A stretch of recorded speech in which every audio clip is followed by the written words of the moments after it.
Allah ta'ala ya taba zukatansu da tausaya mana ya dakatar da su daga aikatawa, wanda za su tuba Allah ya ba su ikon tuba, waɗanda ba za su tuba ba Allah ta'ala ya kaskantar da su ya mai da fitinar a kansu gaba ɗayanta.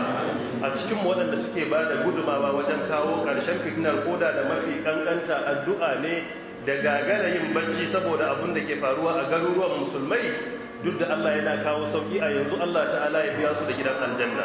Wanda suke cikinmu amma a zahiri suna farin ciki idan an kashe musulmai ko ba zaman lafiya a garuruwan musulmai, ko kuma idan aka samu tashin hankalin ko wani kidnapping, suna murna. Allah ta'ala ya taba zuciyarsu ya gyara su. In ba za su gyara ba, Allah ya tona asirinsu ya kaskantar da su, ya kuma takaita fitinar a kansu su kadai, ya kuma kare bayinsa da ba sa bukatar fitina da Allah ta'ala ya sa mu wanye lafiya. Yau za mu tashi akan darasi na 6 a wannan wata na Ramadana, hijira shekara ta 1440.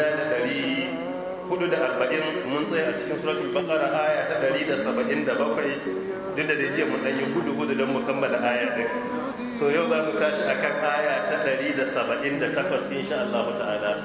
Gabanin nan akwai wani bawan Allah da dab da sallar la'asar ya zo masallaci nan ya musulunta. Ka'ida ba mu jinkirin musuluntar, wacce sa mu gana sauki duk wanda ya zo na kan ce inda ya zo kar a yi jinkiri, don da za a jira wani ya zo musulunta tun a zahar amma ba za a ba shi kalma ba sai an bari na zo. Babu bukatan wannan, ko da minti ɗaya saura na zo ni, inda ya zo karɓar kalma to a ba shi kalma ɗin. Kada a yi jinkirin minti ɗaya, Allah ya ɗauki rayuwarsa. Shi yasa a ka'ida ko hudu ba liman yake ta juma'a, yana tsakiyar yi in wani shigo ce zai musulunta sai a yanke hudu ba a bashi kalma, ba a jira. So da haka ba mu da wannan ɗabi'a wai ta sai an jira tukunna a musuluntar. Duk wanda ya zo kawai a bashi kalma. In yana son gaisa da mutane mukan bashi dama ya gaisa da su, a bashi zaɓi. Ya so kula ga wannan wanda ya musulunta ya zo aiki ne Najeriya, daga ƙasar Amurka ya zo shi. Asalin sunansa Alvin, amma ya ce yana so ya samu suna, amma suna irin na mahaifina. Wane suna kenan? A ga wani mara kunya, kada kallon ido na kada kada. Kuma sunan babana ba za ka mun kara, ko sai ka ido na ya fada. To na tambaye shi ko yana son gaisa da ku, yace babu laifi. Na ce an tilasta ka musulunta ne? Yace Yesu. Waye tilasta shi? Yace Allah ne ya sa masa. Ba wani mutum, Allah ne ya sa. So da haka yana sha'awar ya gaisa da ku, ganin damansa ne, ba wani wanda ya tilasta shi, ganin damansa ne ke so ya musulunta.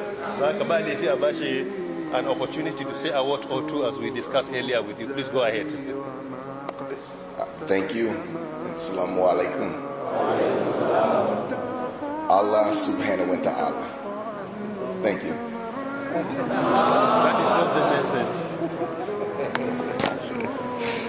So that is just your message. You don't want to say anything. Just happy to be here. That's it. Just happy to be here. I'm thankful to be here. And I'm glad. Thank you for welcoming me here and getting me moving on my journey. I really, from my heart, appreciate everyone in here for welcoming me. And my friend Sharif here. I've known him for a long time, and he's brought me here.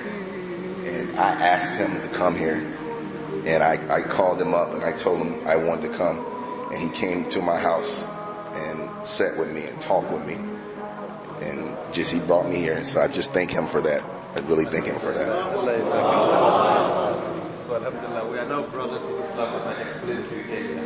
May Allah subhanahu wa ta'ala preserve you upon righteousness, inshallah. All the people you see here are your brothers in Islam. To Allah ta'ala ya amfanar da mu da musuluncinsa, Allah ta'ala ya tabbatar da shi a cikin musulunci, Allah ta'ala ya karfafe shi, ya karfafe mu gaba daya. So ita ce riba ta addini, wannan shine riba da karantar da addini din. Haka ake samun riba. Allah ta'ala ya mana tarayya a cikin ribar addini din gaba daya ni da ku. Allah ta'ala ya taimake mu. Kamar da aka saba, babu laifi mu duba abubuwan da suka sauwaka na tambayoyi, a amsa abin da ya sauwaka insha Allah ta'ala a takaice duk da lokaci ya ga. Wannan ya ce assalamu alaikum malam. Wa alaikum assalam wa rahmatullahi wa barakatuh. Allah ya gafarta wa mahaifanka. Amin ya hayyu ya qayyum da namu gaba daya. Don Allah malam, a rayuwa wani aiki mutum zai yi ya alheri a wurin Allah subhanahu wa ta'ala. Mafi girman aiki da mutum zai yi sauran jama'a